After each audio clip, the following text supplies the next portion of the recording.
Depuis la nuit des temps, une même comédie se joue sur le théâtre des affaires humaines. Un personnage monte en puissance, autour de lui, d'autres apprennent vite à jouer leur rôle. Le scénario est connu, prévisible, presque écrit d'avance. Et pourtant, chaque fois, il prend au dépourvu ceux qui le vivent. Tout le monde connaît la première moitié de l'histoire. Le leader qui perd pied, l'ivresse du pouvoir, la mégalomanie, mais l'autre moitié, celle de l'entourage qui, consciemment ou non, alimente le processus.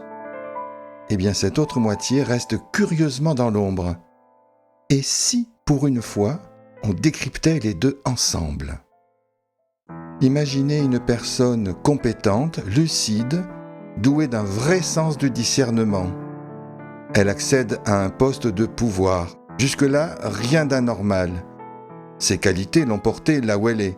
Mais c'est précisément à ce moment que quelque chose de très insidieux va commencer à se mettre en place. Les premiers succès amènent les premiers applaudissements. Les proches félicitent, ce qui est normal. Certains sont sincères, d'autres un peu moins, mais passons. Le problème, c'est que chaque succès envoie un signal au cerveau du dirigeant. Et ce signal, c'est « tu as raison, continue ». Et chaque signe d'approbation renforce ce signal. C'est le début d'une boucle. Et voilà que d'autres courtisans arrivent. Oh, pas forcément des opportunistes conscients d'ailleurs. Beaucoup agissent par réflexe. Ils sentent intuitivement que, dans ce système, il est plus confortable d'approuver que de contredire. Plus rentable de tendre un miroir flatteur, voire déformant, que de tendre un miroir tout court. Voilà le système. Côté leader, le pouvoir modifie littéralement le fonctionnement cérébral.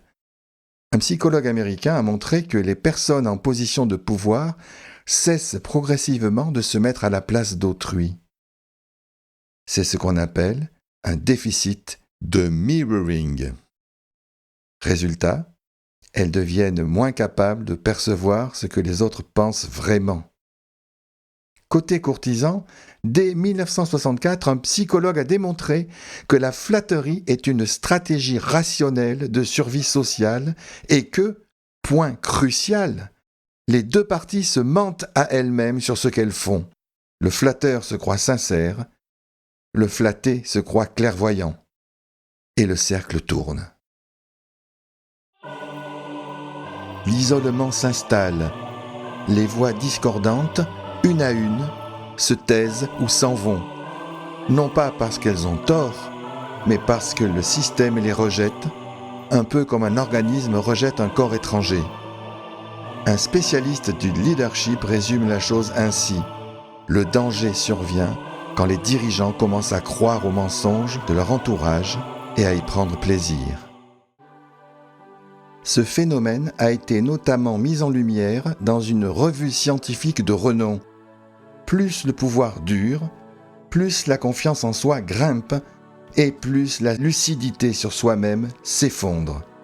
Notez bien, ce n'est pas un défaut de caractère au départ, c'est un processus acquis qui s'intensifie avec le temps et qui, fort heureusement, s'estompe généralement quand la personne quitte le pouvoir. Et nous voici au sommet de l'édifice.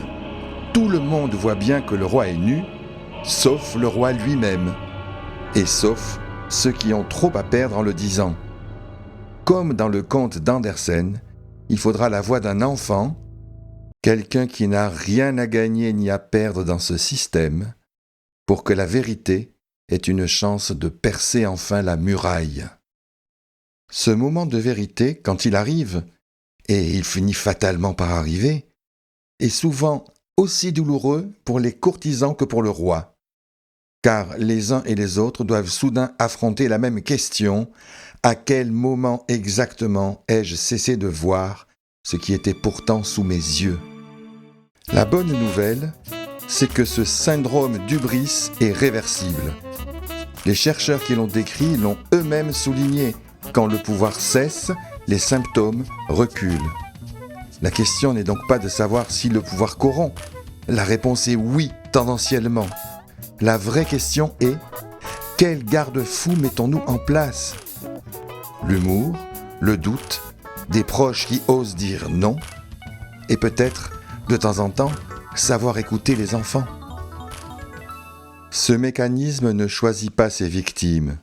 Il touche le PDG entouré de cadres dociles, le chef de service que plus personne ne contredit, le gourou adulé par ses fidèles, le leader politique enfermé dans sa bulle de conseillers, et quelques-uns parmi les dirigeants de ce monde.